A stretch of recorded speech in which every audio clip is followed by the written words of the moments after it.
Hey guys, it's Elsa, and today I'm going to start off with Descendants chapter 5 and 6. So let's get started. Chapter 5. The future of the free world. Don't blow it. Geez, talk about no pressure. Away we go. A black stretch limo was parked outside Maleficent's tenement. It looked wildly out of the place in Squaw City. Villagers crowded around it curiously. Jay, Carlos, and Evie walked outside, whooping with glee to see their ride. Ugh, said Evil Queen, eyeing the villagers. Smell like common folk. The driver emerged from the limo in a crisp gray suit and dark sunglasses. He took the teens' luggage, Jay's carpet bag, Evie's suitcase and sewing machine, and Carlos' big black trash bag, and loaded into the trunk. Jay swiped the crown-shaped hood ornament and climbed into the limo, along with Evie and Carlos. Mal handed the driver her bag and tossed it in and slammed the trunk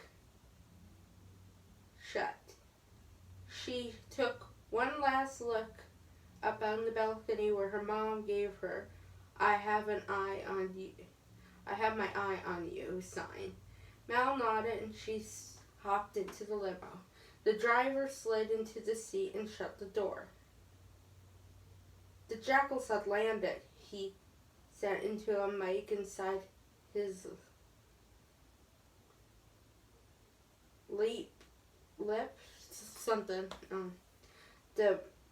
The villagers waved goodbye to their children. The villains waved goodbye to their children. From outside the limo, it began to roll on the streets. The villagers looked on the side of the limo curiously away. Mal and her friends took inside of the limo. They oodled a button, gadgets, colorful lights and refreshments, and vast array of chocolates, gumballs, jawbreakers, jelly beans, rock candy, and other sweets. Jay opened his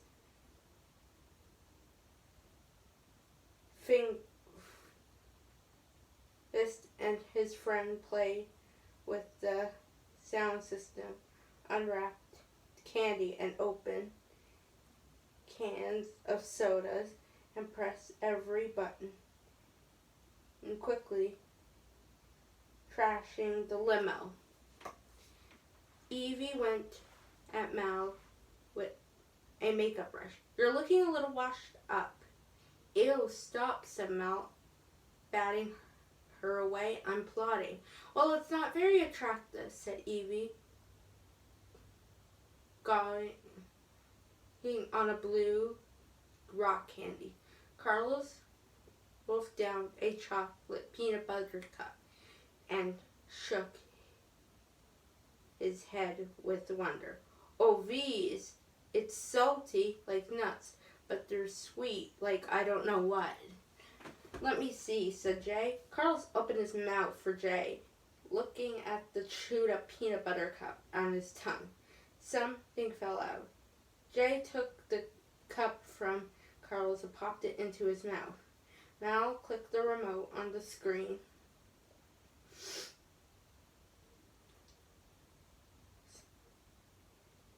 And strapped the teens from the driver open. Look, said Evie, as the clearing view out of the front of the limo.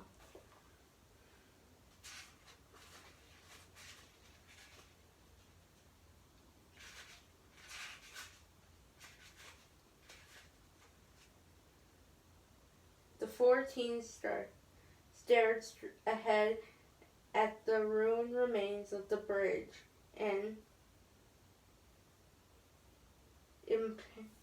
the barrier. There was just sea ahead. It looked like they were going to drive straight into the water. They cowered. "It's a trap," said Carlos tearfully. They all screamed. Carlos jumped onto Jay. Evie clung to Mal for dear life. The driver pushed the remote and to attach the visitors. The limo hit the run of the bridge, but through the barrier it did not. Hurtled into the sea. Instead, a magical, magnificent bridge appeared under the steady wheel of the limo. Quickly, Mal and her friends coped themselves embarrassment, about to lose their cool. Jay peeled Carlos off them. "What just happened?" asked Carlos. "It must be magic," said Evie. Mal tapped the wall behind the driver. "Hey," she held up the remote. "Is this?" She had in her hand. "Did this little button open the magical barrier?" she asked him. "Nope," the driver insisted on the remote. His visitor.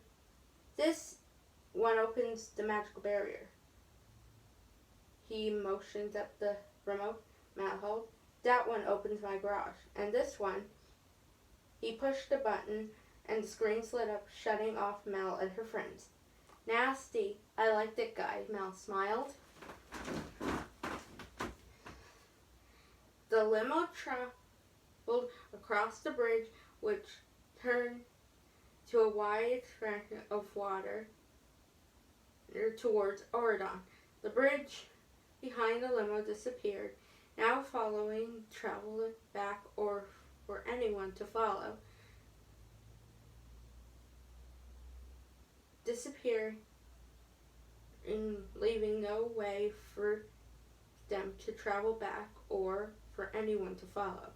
The driver pulled up into the sunny kingdom of Oregon and showed in front of a sign that made Mal and her friends gag. "Welcome to Oregon Prep. Goodness doesn't get any better."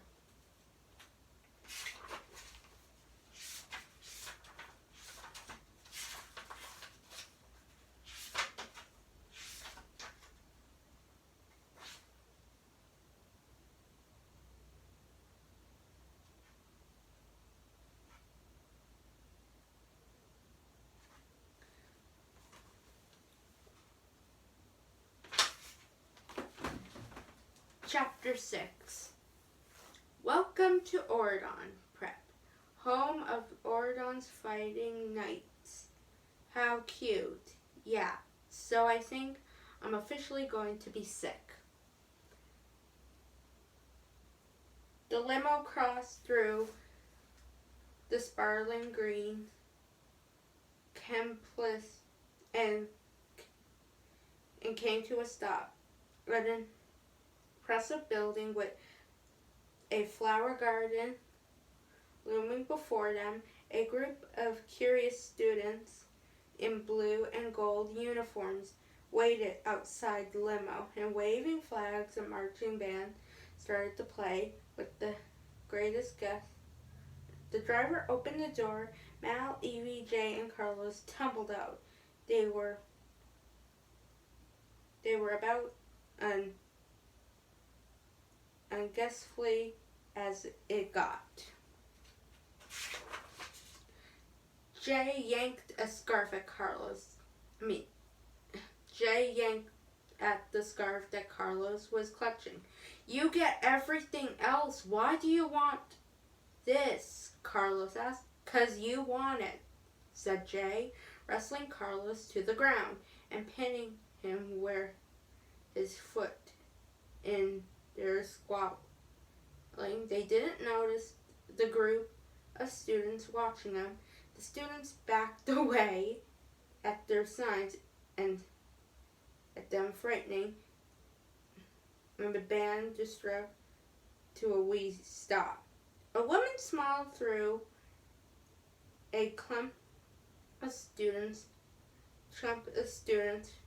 with her arms outstretched as if they were about to hug someone. She had brown hair and pulled back her loose bun, pearl earrings, and lavender dress with a pink bow at the neck. Sorry guys, that's just the phone, just ignore it. Mal noticed the woman and alerted her friends. Guys, Mal said in front of them, on the side of her mouth. We have an audience. They put on their fake smiles and struck a fetching pose. Evie quickly followed suit round in her hand and hips. Followed a strut, resting her hands on her hips. Sorry guys, this is my mom's phone. Just ignore it. Jay smiled at the audience. Just cleaning up. He helped Carlos to his feet. The woman addressed Jay. Leave it where you found it, she grinned. And by that, I just mean leave it. She gave Jay a pointed look. Jay tossed the loop back into the limo. The woman, smiling, nodded. Then Jay noticed a pretty student with caramel-colored skin and chocolate brown hair. She wore a blue sweater and a pink dress and gleaming gold necklace.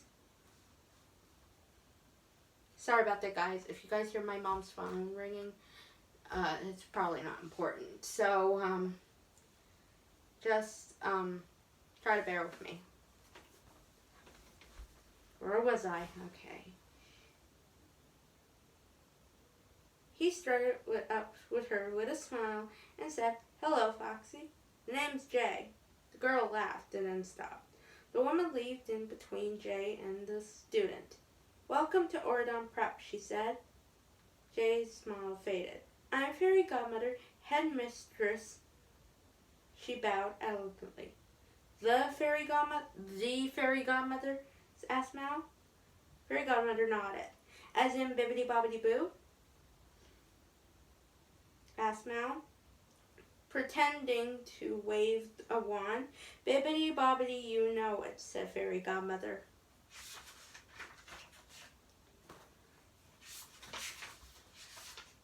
Okay,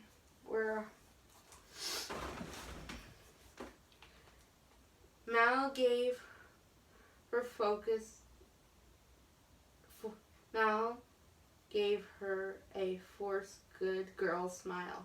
Yeah, I always wondered what it felt like for Cinderella when you appeared out of nowhere with this sparkly magic wand and wore smile and all that sparkly wand. She flashed a big cheesy smile. Carlos licked the chocolate off his fingers as Mal spoke. That was a long time ago, said Fairy Godmother. And I always say don't focus on the past. You'll miss the future. She smiled. Wherever you wind up. It's so good to finally meet you all, said a handsome young man as he stepped forward and clasped their hands. He wore a navy suit jacket that supported the Ordon Prep crust and a hanky in his breast pocket and his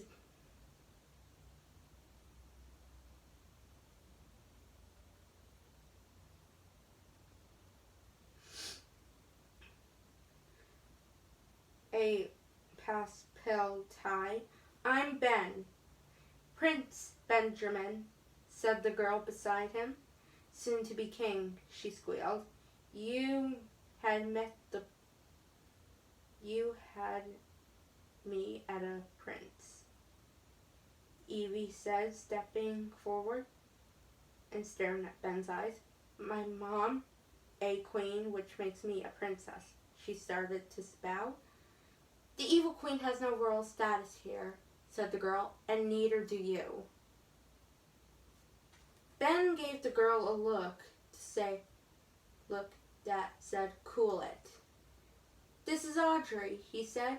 Princess Audrey, said Audrey, taking Ben's hand. His girlfriend, right, Benny Boo? She flashed a smile at Ben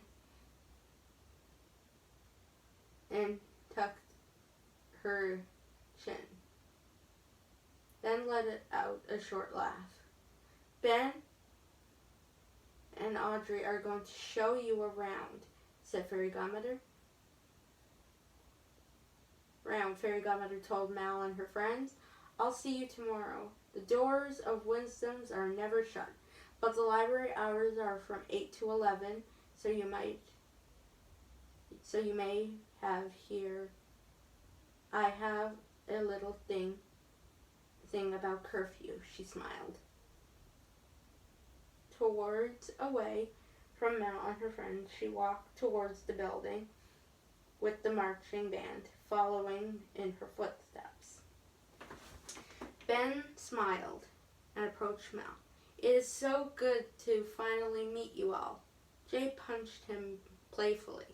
Ben shook hands with Mal, Carlos, and Evie, looking into Mal's eyes with great surrogate inside. This is a momentous occasion.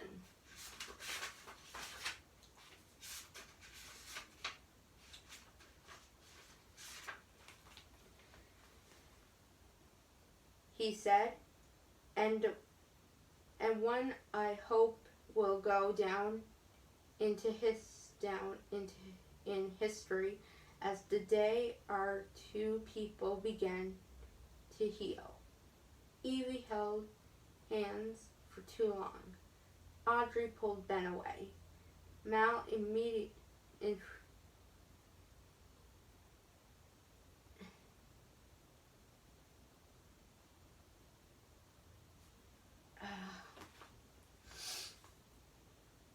Mal insisted Ben's tone, or that day she showed 4 people where the bathrooms are. Mal's friends laughed, then grinned a little bit over the top. A little more than a little bit, said Mal.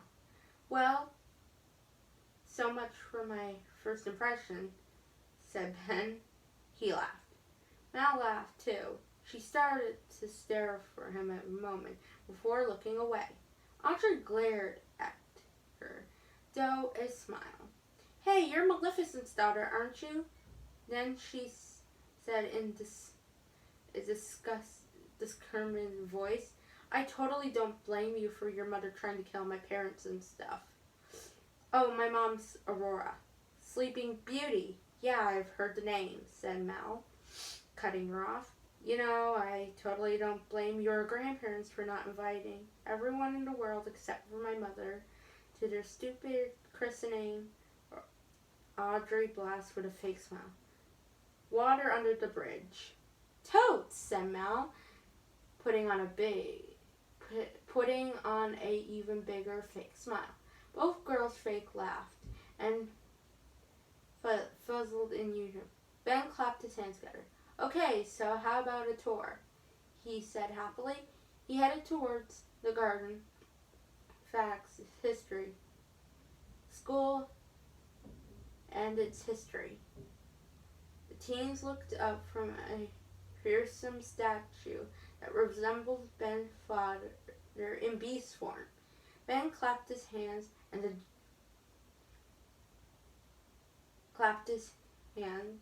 it came to life and growled. Carlos squealed and jumped into Jay's arms. Ben noticed Carlos' fear, and giving a quick dab, the statue magically transformed the beast into a young prince. Carlos, relax. Carlos, it's okay. Carlos relaxed a little. Carlos, it's okay. My father wished the statue to morph from beast to man, to remind us that anything is possible, said Ben.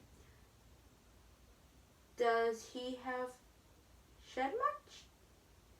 Yeah, asked Mal. Yeah, Mom wouldn't let him on the couch, said Ben with a serious expression. Mal and he exchanged a look. Mal gave a worried smile and smiled back.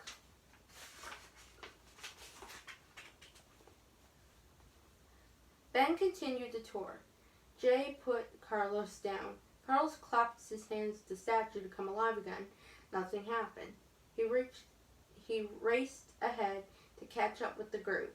Inside the building were a fireplace, dark wood staircases, and chandeliers, and stained glass windows that made the fireplace warm and sunny.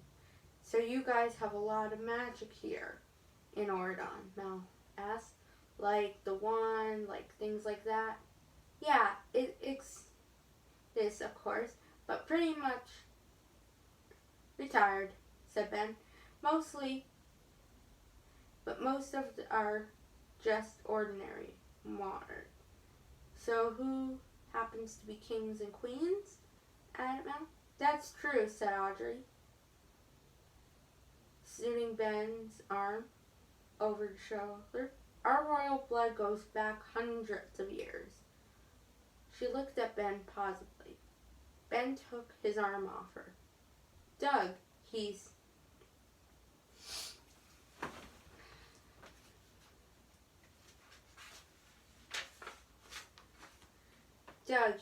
said when he noticed a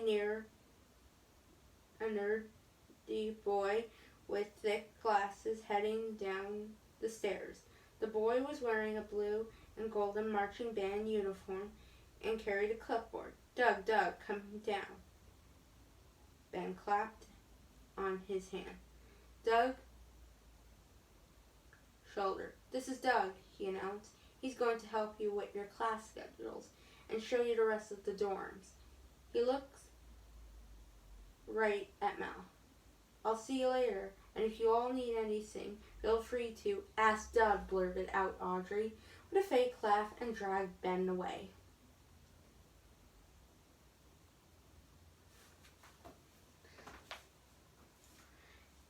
Hey guys, said Doug.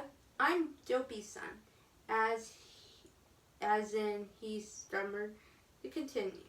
Fingers. Dopey, Doc, Bashful, Happy, Grumpy, Sleepy. Evie caught Aunt Doug's eyes. Hi ho, he said to her, completely in charm.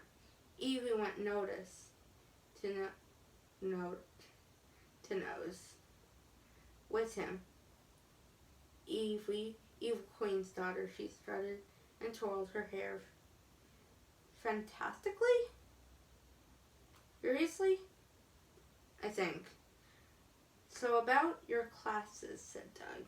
I will put the requirements, history of woodsmen, and pirate safety, rules required, and remain as gold in class 101. Let me guess, said Mal. She popped a piece of candy into her mouth. New classes? Doug nodded sweetly. Come on, guys, Mal said, dropping the writing on the floor. Let's go find our dorms, he said.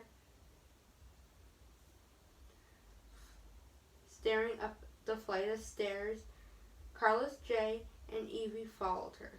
Oh, yeah, the dorms are that way, guys, said Doug, pointing in the opposite direction. Mal and her friends came back down the stairs and headed in the direction he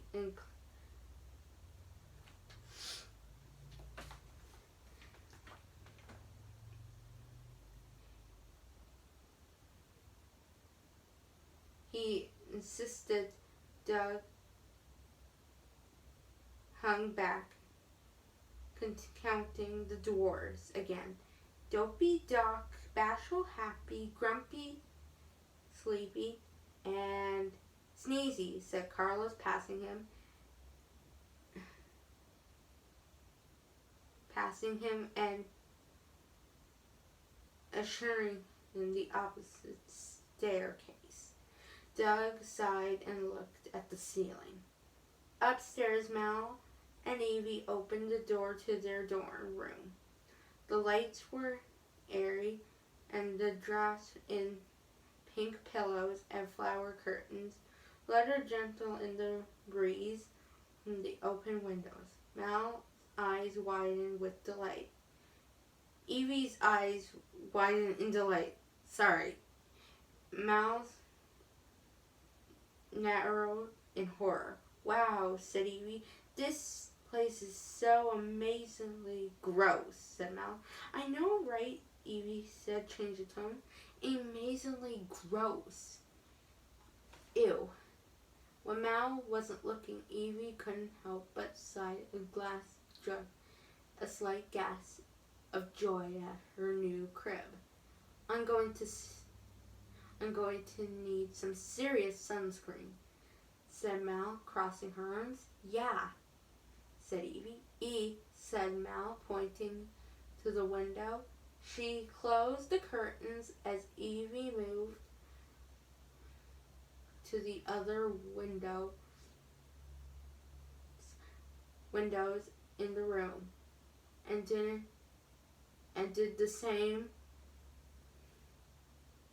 plunging down the dorms into darkness. Whoa, that's much better.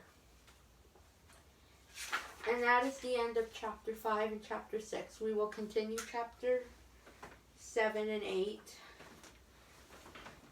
next time. Okay, I gotta go, guys. Bye.